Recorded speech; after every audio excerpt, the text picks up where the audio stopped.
everyone, welcome to episode 126 of A Stitch in Time. Today is Tuesday, January 28th, 2020.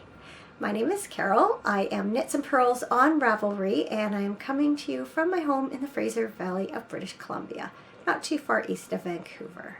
It's going to be a short one today. I have limited time today, limited time really all week, to record and produce an episode. So I decided to get right on it first thing this morning before something came up to prevent it.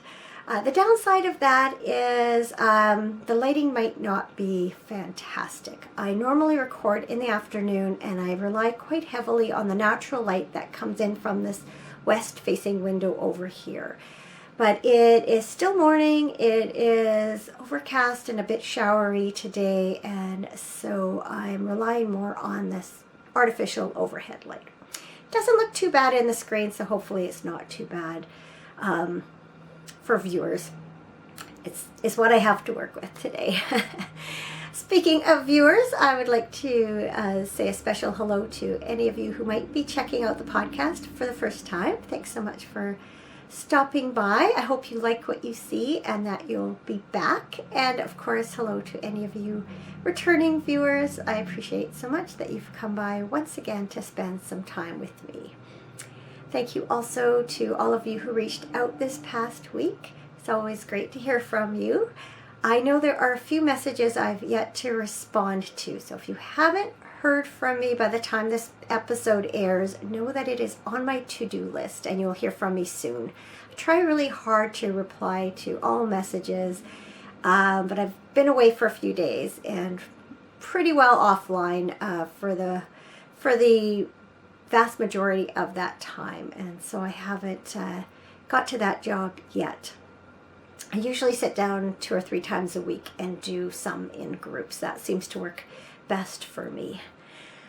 I'm really excited to share some works in progress with you this week. I have 4. I believe I introduced all of those to you last week. They are part of my 20 in 20 challenge that I'm taking part in as part of the Fiber Nymph Dye Works Ravelry group. And the first project is actually using yarn from Fiber Nymph Dye Works, and it's part of doing these as part of her monthly makes program. If you're interested, you can head over to the Fiber Nymph Dye Works Ravelry group for all the details there. So the first thing I'm working on is a pair of plain stockinette socks in this colorway, which is called Winter Comforts. It's on the bounce base and is a 5-stripe colorway. This was the skein I received at the end of the 2019 Holiday Harmonies collection. I opted for a full skein at the end, and I'm enjoying knitting it up very much. So I've got quite a bit done. I took them on my little weekend getaway, and I actually didn't work on them at all on the plane, but I did on the way to and from the airport and a little bit in our hotel room. So there are the 5 stripes. The gold represents candles and fires in the fireplace. The soft purple is for warm, soft sweaters. The speckled white stripe is for a snowy scene out my window with blurs of trees between the flakes. This red purple is mulled wine, and then the soft gray blue is for winter music.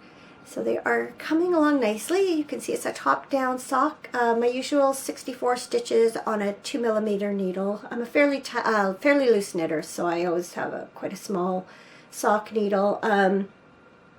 I've put a traditional heel flap and gusset. Normally I'll do a 32-row heel flap, but in this case I added an extra 2 rows because it meant that I would start the gusset with the same white yarn that I had ended off the leg in, and that gave a nicer transition rather than having 1 or 2 rows of this gray-blue sort of cut through that yarn. So I'm happy with how that turned out as far as position in the yarn. So it's worked out really well. So I will continue working on these as opportunities present themselves. I'm actually having a little bit of a road trip coming up this weekend, so I imagine I'll take these with me then and get some more done on them. Just hearing the furnace kick in, hope that's not too distracting for you. My second project are the Songbird mittens by Erica Huser. I'm knitting them from this Blacker Swan Falkland Islands wool in the 4-ply weight. This is Diddle D and this is Pebble. I realized last week I said I was going to talk a little bit more about the red, and I never did. After I started the mittens, or just before I started the mittens, I realized that this designer had a hat that features birds on it. And I thought it'd be really nice to knit a matching hat if I was able to get more of this colorway. Sadly, it's been discontinued, and I was in touch with Blacker Yarns, and there is no more to be had. So I will just have to content myself with having the mittens in this colorway, and perhaps I'll knit the hat out of another color, maybe gray with some black. I think it's shown in gray and black in the pattern design. And I've forgotten the pattern name. I will put it right here and maybe pop in a picture too, so you know what I'm talking about. So I finished my first mitten. I'm really excited about that. And I've actually blocked it too. My knitting, actually I was really happy. This is the palm, as you can see, and I was super happy with my tension in this colorwork section. Less so with my thumb and the back. But as often happens, after blocking, it really does help to smooth down the stitches. And so while it is not perfectly flat by any means, it is better than it was when I started. So as I mentioned last week, I knit colorwork with 2 hands, and so I carry the dominant color in my left hand, and on this side, this section of the mitten, I wanted that dominant color to be red, and so when I worked on this part, I carried the red in my left hand, and then when I switched to the palm, I wanted the light gray to be dominant, and so I would switch the light gray to my left hand, and that seems to have worked out well. Now, I started the thumb, and I was probably not quite halfway through when I realized I was continuing to do that, but it shouldn't have been, because I wanted the light gray to be dominant on both this side and that side. So I had to pick it back, start over, but it was worth doing because I do like the way the light gray pops on the thumb. They fit pretty well. I realized also last week I was talking about the length of the mitten, and I was saying that I usually get usually I get more rows per inch lengthwise because I often use a smaller needle than it's called for. So my row gauge tends to be tighter than suggested. And I think I mistakenly said I was worried about the mittens being long enough, but in fact what I was really getting at is I was hoping that the row gauge would be a little bit less, and so that the mittens wouldn't be too long, because I have quite small hands, especially my fingers are quite short. They turned out to be pretty good. Try them on for you. So here's where the end of my finger is, so that's not too bad. My thumb has a little more give. It's about a good ½ inch too long, but that's okay. They're fine. It's not like I can shorten them, and it's not like it's going to prevent, doesn't give me a problem wearing them. What am I trying to do this crossbody? Why not just put it on this side? So there you can see.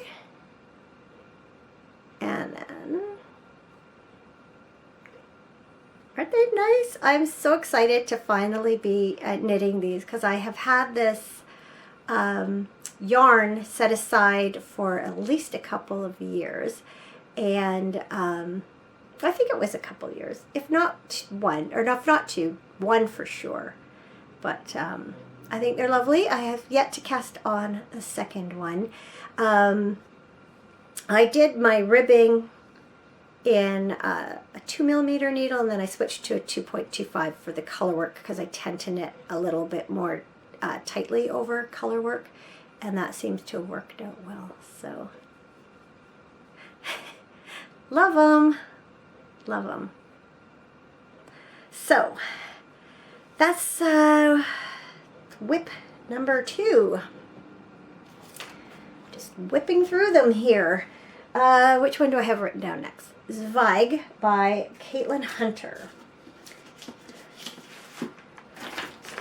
So that is this sweater. I'm sure a lot of you have seen it before. Features this beautiful colorwork and lace yoke. And what you can't really see on the picture, what I didn't realize till I really looked at the pattern, is there's a textured pattern on the main part of the body and sleeves. So that will provide some interest, both texturally and knitting wise, as I do the body of the sweater. So I'm knitting this from Midknit Cravings Sweet Sock. Whoops, it's probably glaring there. Hopefully you can see. It is a 100% superwash merino fingering weight, and the main color I'm doing is basil, and then the contrast is pesto. And I just love the fact that they're named that. So I have finished the lace section. So you can see I've cast it on in the basil and did short rows so that the back sits up a little bit higher than the front. And then you do a bit of color work to introduce that contrasting color, and then do the color work yoke. So just skipping ahead a little bit, I see that I'm set to change back to the green, and I have to increase a little bit, and then it's time to do this color work section here. And then it looks like you divide for the sleeves. So once I get to that point, I'll try it on and make sure it's going to fit how I like. I'm going to add some waist shaping and probably give the sweater a little bit of length. It's quite like a lot of Caitlin Hunter sweaters. It's fits quite loosely, and I prefer more fitted sweater, and so that's what I intend to do. I'm not sure if there's any more photos here. Yeah, you can see that it's kind of a little bit short and a little bit wide, and I'd rather have it more form-fitting and a little bit longer. So that's what I will do. Very, very happy with that. I just think it's coming along so nicely so far. I love all the little speckles in this yarn. A little more interesting than just the plain cream. Just makes it just more fun. So looking forward to getting back to work on that. I finished the lace section just before I headed out on Friday. And finally, I have The Weekender by Andrea Mallory. Again, another loose fitting sweater and a little bit cropped, as you can see from that picture. I am adding a little bit of length, and I'm making, I think I'm making the smallest size, and I'm also have added some waist shaping, so that I'll be happier with the fit.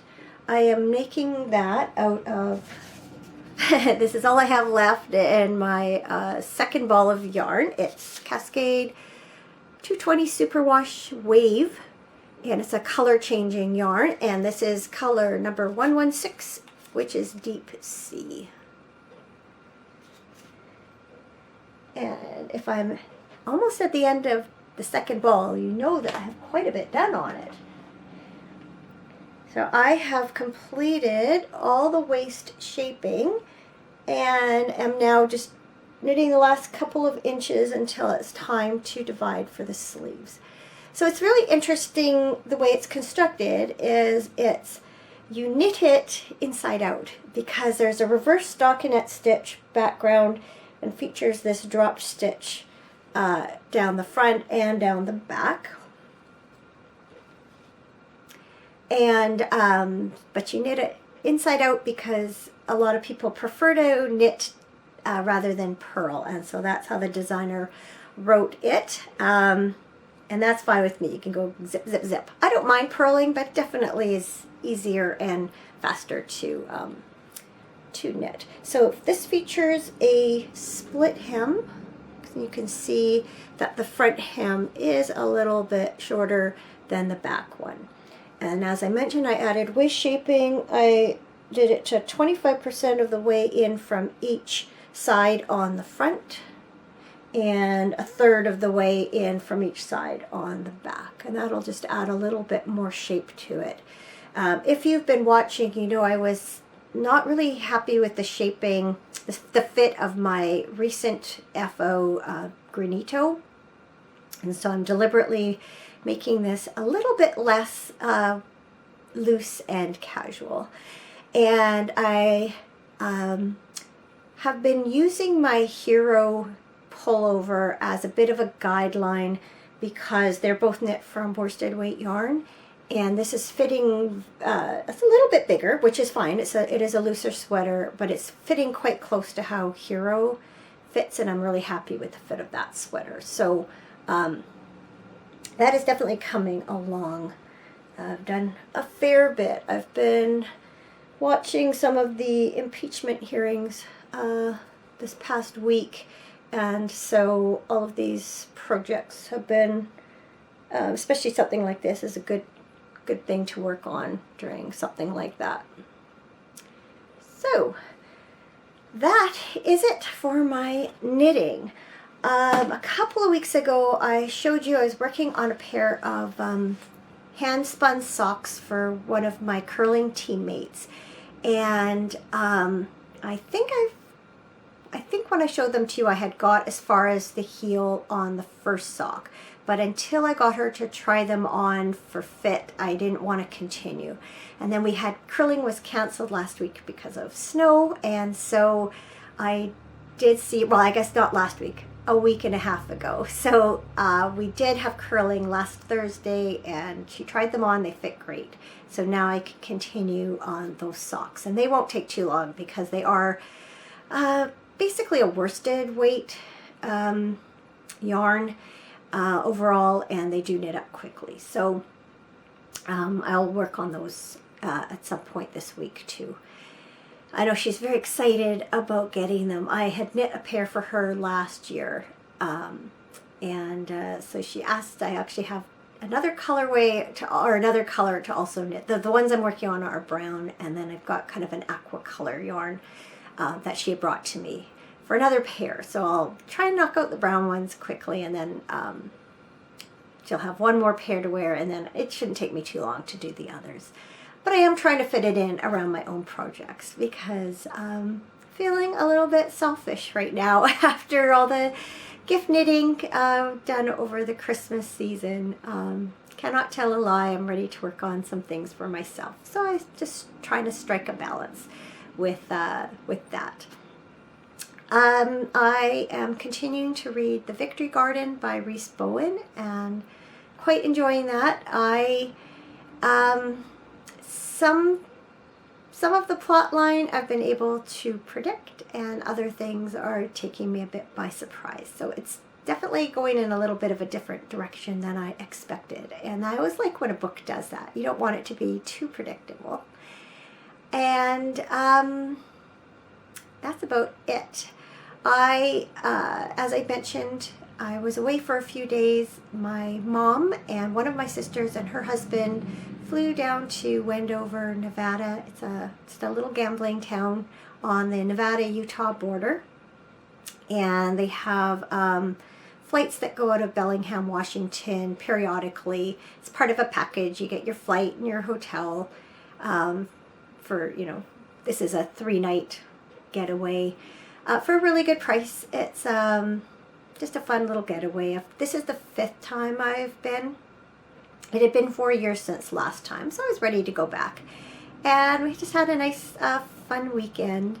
The slots were not exactly kind to us on Friday and Saturday. Well, Friday night was terrible. Saturday, it took us a little longer to lose our money, and then and it was super busy over the on Saturday night. It was just a bit much. It was bing, bing, cling, cling, clang, and lots of noise and noise and lights. And by the end of that day, I was kind of overwhelmed and happy to go back to our room, have a shower, knit a little bit, read before bed, and just kind of escape all that. Sunday, the slots were a little looser, and we were able to play longer on what we had, and we finished up by all 4 of us playing one machine together. And that's always a fun way to kind of end the getaway. Normally my mom and I play together, and my sister and her husband like to play separately, so it's just a nice way to all come together. Had several really nice dinners. We went out for brunch Saturday and Sunday. That was how we started our day, and yeah, just had a good time. Nothing fantastically exciting, just a nice little getaway. And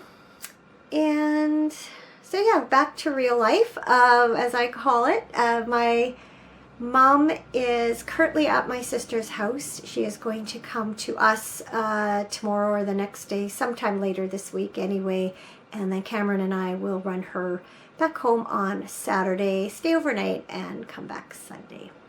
So that's my exciting life in a nutshell. I hope you're all well. I will, as far as I can tell, be back here next Tuesday to say hello again, and no doubt I will have some progress on these projects to share with you. Especially the socks. I'll have lots of time in the car to work on socks. So like a three and a half hour trip each way. So, all right, that's it. Take care until next week, and talk to you then. Bye.